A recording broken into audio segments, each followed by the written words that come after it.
Coming up, the Southwest is running out of water. What does this mean for tribes who rely on the Colorado River? Plus, there's a history-making new athletic director at Bacone College. And a comic book features natives living on Mars. We'll meet the artist. I am Aaliyah Chavez. Join us for those interviews, plus headlines from the ICT Newscast.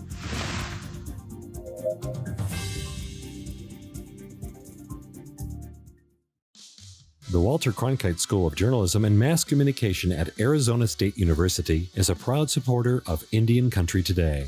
Students at Cronkite News and Gaylord College at the University of Oklahoma cover indigenous communities together. This important work is distributed by more than 100 news organizations. This collaboration provides a much-needed boost to coverage of Native American communities nationwide. Learn more at cronkitenews.azpbs.org.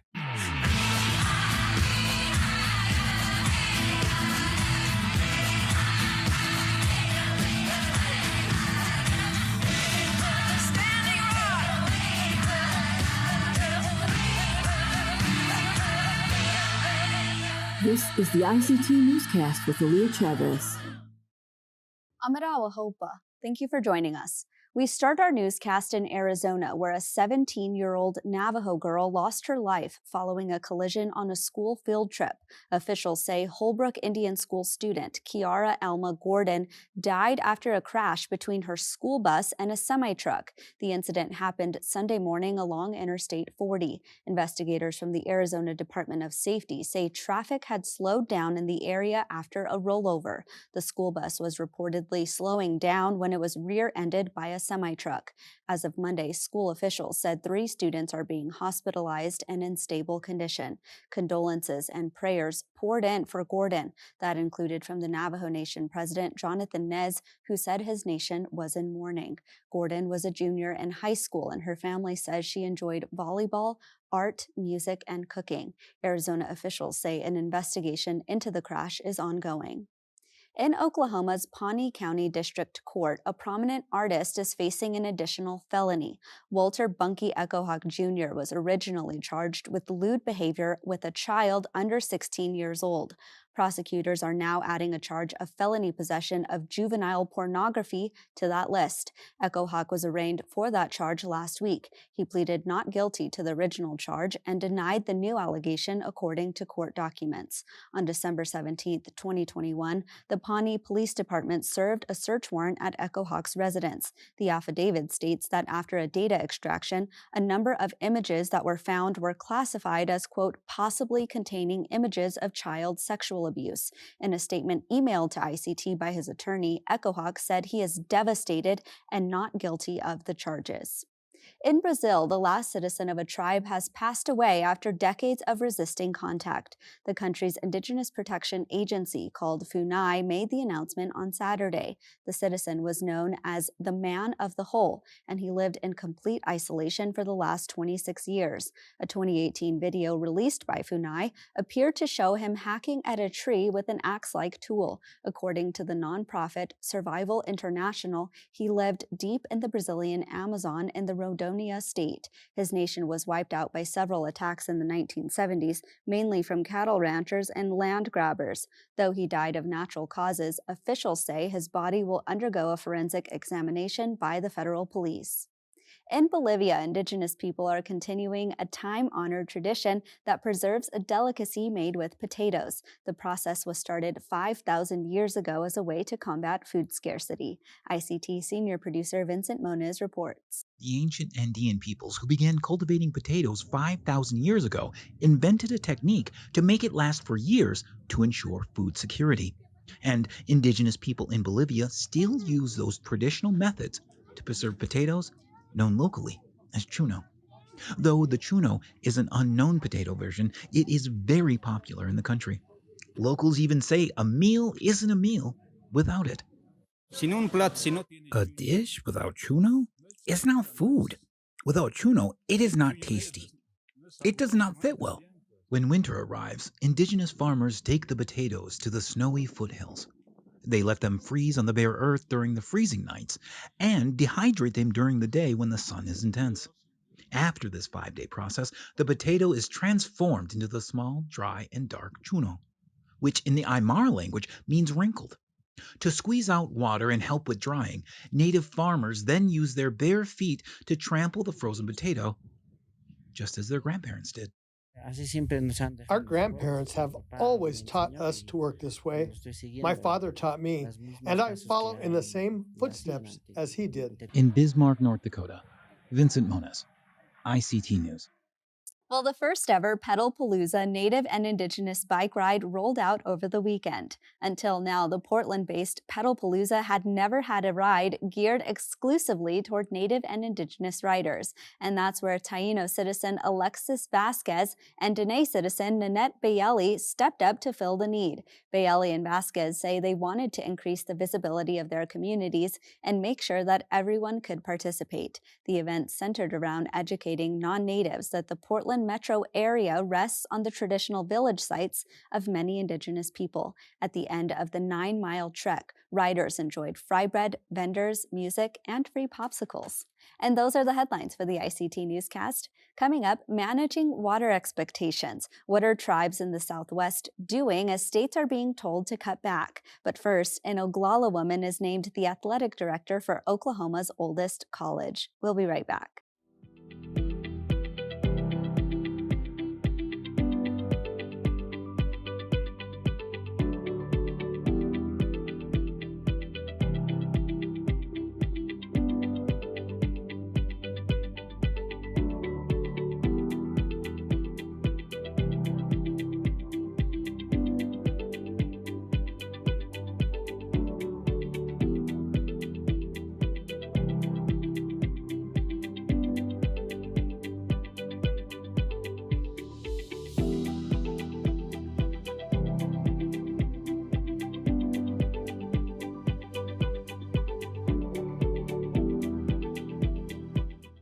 Bacone College in Muskogee, Oklahoma has a new history-making athletic director. Tara Cooney Baker is the first woman to hold the position at the school. It's not the first time she's made history. Tara was also the first woman to have her jersey retired by Oglala Lakota College after she scored over 1,000 career points in her collegiate career. She has been a teacher and basketball coach for 10 years and is currently working on a doctoral degree. Welcome, Tara. Thank you.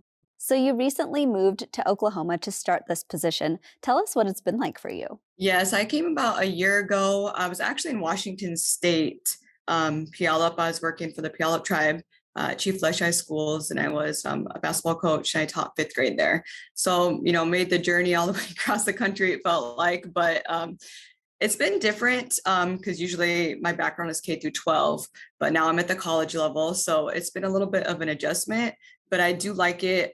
Stepping into the athletic director role has been challenging, but I see a lot of, promising students coming, a lot of good stuff coming here to Bacone. So what exactly does an athletic director at Bacone College do?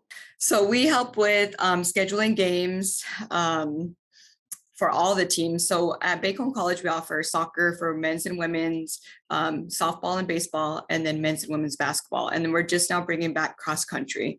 So I help with scheduling. I help the coaches kind of oversee them, make sure they're doing what they're supposed to for their athletes, and then just kind of overseeing the budgets, preparing getting this game day stuff ready, basically. So live streaming, stats, that kind of stuff, ordering gear.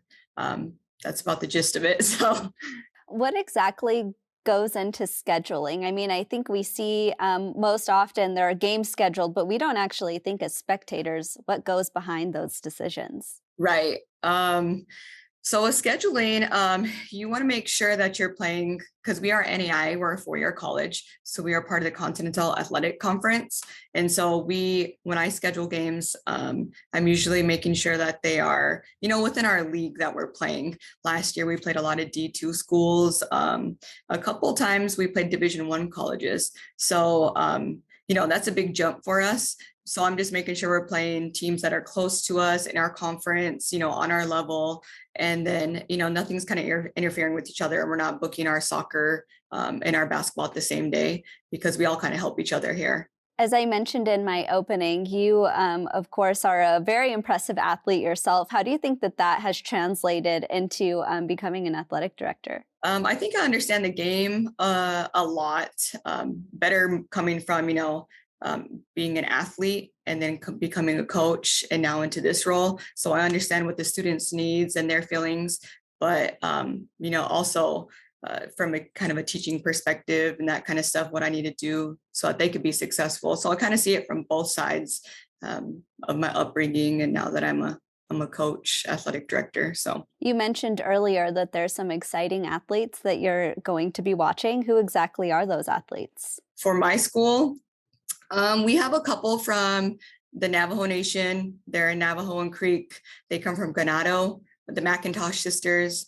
They were here last year, and they're returning for us. So they're really fast paced. They move the ball. So I'm excited to watch them. Then we have a couple girls from Wisconsin, and so they work well together. Also, they're Oneida, and so I think just kind of meshing them all together. We kind of have girls from all over the place, some from South Dakota, here in Oklahoma. So it's kind of just seeing it all put together. And then last year was kind of a rebuilding year. And this year, I think that they have a better understanding of, how fast paced college level is. So I'm excited to watch them and see how much they grew. When you learned that you were actually the first female to be tapped as an athletic director, what was your reaction? I was kind of shocked because I know there's a lot of women that are, distinguished and I think could do the role, but I think they've been overlooked a lot. So I was just kind of shocked that I was actually the first woman here to be an athletic director. But I'm glad I could,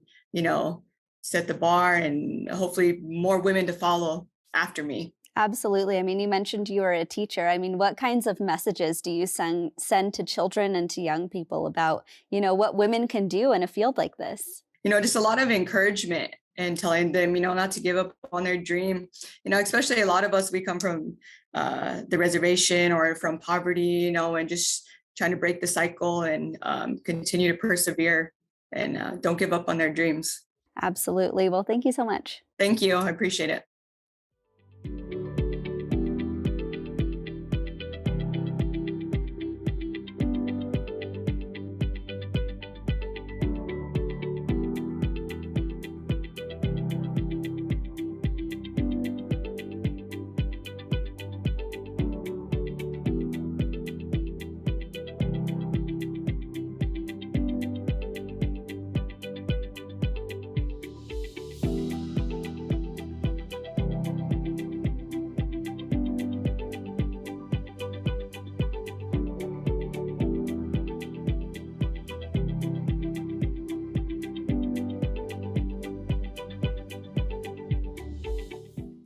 Kayla Shaggy has loved to draw since she was young. After graduating with her bachelor's degree in art from Fort Lewis College in Colorado, she took the plunge and drew her first comic book. The Sixth World is about Denora, a Navajo girl who lives on Mars with her grandmother. But then something happens that changes the young girl's life. Kayla is here to tell us about her comic book series. Welcome, Kayla. Hi, hello. So your story is set way into the future after a nuclear war. Tell us about this storyline and how you came up with it. I came up with the story when I used to live in Japan, and this was after me living there for a year by myself, and there was no other native people there. Um, but I just wanted to come up with a story, like a science fiction story, because I've always liked that type of setting. But I never really saw like indigenous people within that type of story. So kind of combining those elements is how Sixth World came to be. I mean, there's so much that goes into science fiction. I think just creating like the storyline and the characters and, the highs and lows, maybe talk about how that process looks like for you. So a lot of it comes from, kind of creating like a character that I would like to see, and then like having this type of narrative for them. What will their journey be? And then trying to come up with characters that add to the story as well.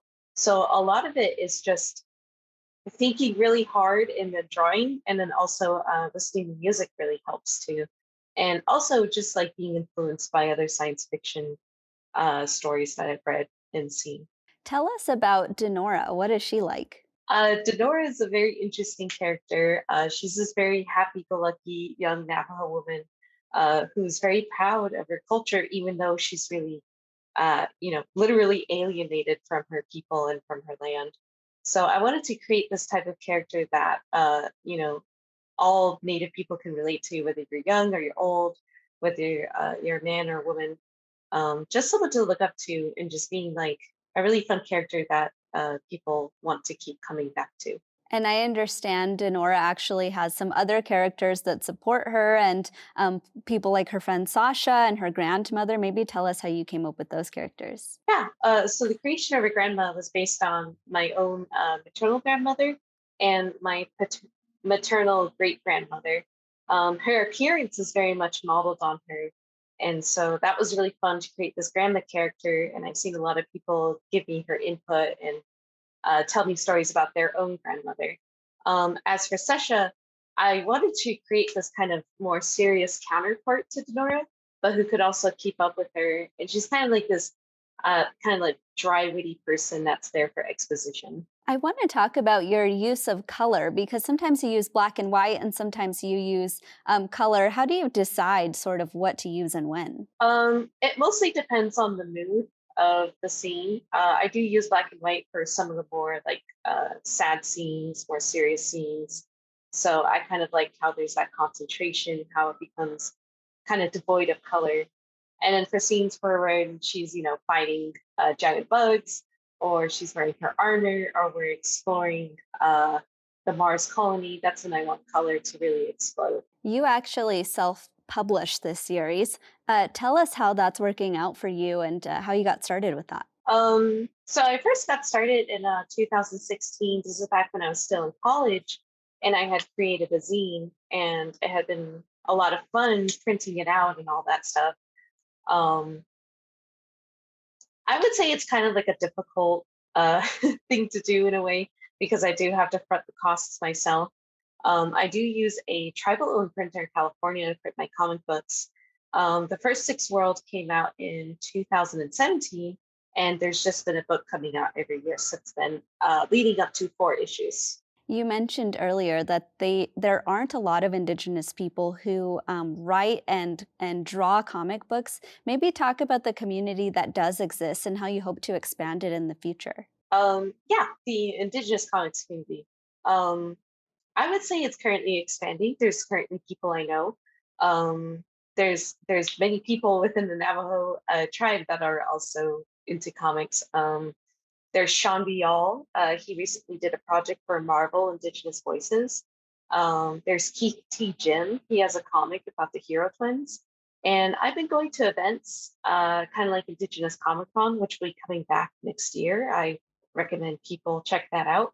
And my stuff is sold at Red Planet Comic Book Store, which is located in Albuquerque, New Mexico. They have all sorts of Indigenous comics there. Kayla, what's coming up next for you? What kinds of projects are you working on and when can we expect to see them? So I actually have a new comic book series coming out very soon. Right now it's at the printer and books should be out by next week. It's called Ananthema, and it's a medieval fantasy story where the 2 main characters are twin Dinesh sisters. And there's a lot of inspiration from modern fantasy, but also kind of taking inspiration from traditional Dinesh stories as well. So I highly recommend people check that out when they can, when it comes out. Well, Kayla Shaggy, thank you so much. Thank you.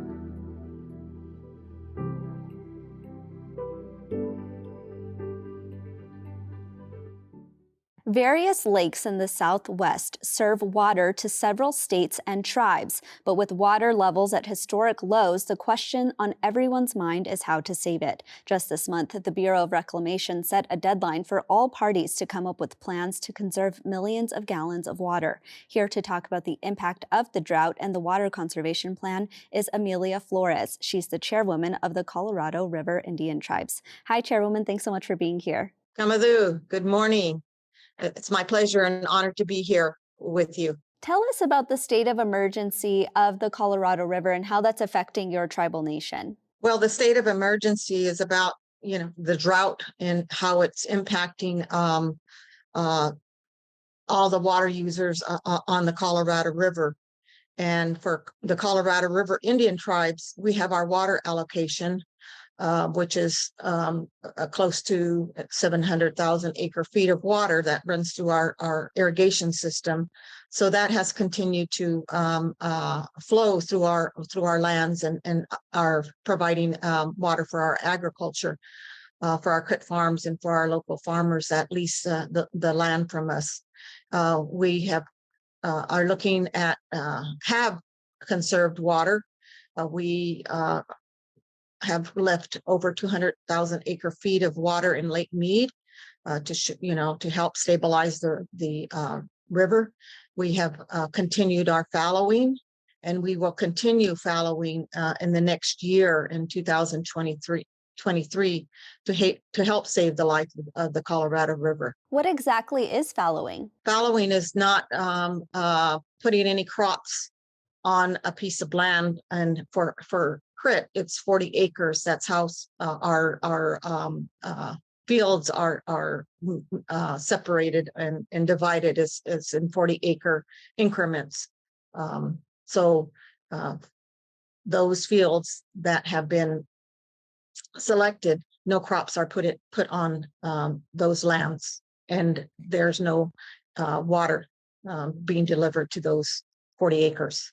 That's what fallowing is. And I imagine that directly affects the lifeways of many people, as you mentioned, tribal farmers. Yes, it has. It's impacted us. It's impacted us with in labor. Some of our employees are affected in that way, our economy. However, we're doing our best to keep our leases up and our employees busy. Right now, we're hearing so often from states, cities, towns, tribal nations about drought contingency plans. Tell us what that looks like for your tribal nation. Well, we participated in the drought contingency plan in 2017, 18, 19 really. It's when the discussion started happening. And so we signed on with leaving 50,000 acre feet each year in Lake Mead. And we are being compensated for those waters that are being left in Lake Mead. And we were at the table when discussions were happening with the state and with the federal government. And so we were happy, or we were thankful that we could be at the table and participate, and being being recognized that we could play a part in saving the life of the river. We're seeing very startling images of the water levels in Lake Mead and Lake Powell. When you look at those images on a personal level, how does that make you feel, and how are you reacting to seeing how low they are? Well, for me personally, it's very disturbing to see the rings around Lake Mead and Lake Powell. And even if we go out to step out and look at the Colorado River and the waters running through our reservation, the level is down, and where it hasn't been looking like that in many years. So it's it is disturbing, but we know we need to save, again, I can't emphasize it enough, that we need to save the life of this river, because our culture, our traditions are tied into the river, and also in in the land. And that's how I look at it. We as Colorado Indian tribes are tied to this river, not only for water and for our economy and our natural resource, part of our natural resources, but it's our traditions. Do you think we're at a point yet where we should really be taking a step back and, I don't want to say panicking, but really looking at where we're at with how low these levels are? And if we're not there yet, when do you think that we'll get there? And how do you react to something like that? Oh, yes. And I think we're all doing that. We're all the water users are doing that, taking a step back and figuring out how we can conserve more water. With the climate change, we have no control over that. The winds, no participation or precipitation. So we've got to find innovative ways, but we all have to do it. It's not dependent on one tribe, one county, one city. It's going to take all of us to be on the same page. And hopefully we can all get on that same page and work together. Well, Chairwoman Amelia Flores, thank you so much. Thank you for the opportunity. And that's a slice of our Indigenous world. For all the latest, visit ictnews.org. From all of us in the newsroom, stay safe, my relatives. Sometimes you got to take a stand just because you know you can. Oh, you got to run, you got to run.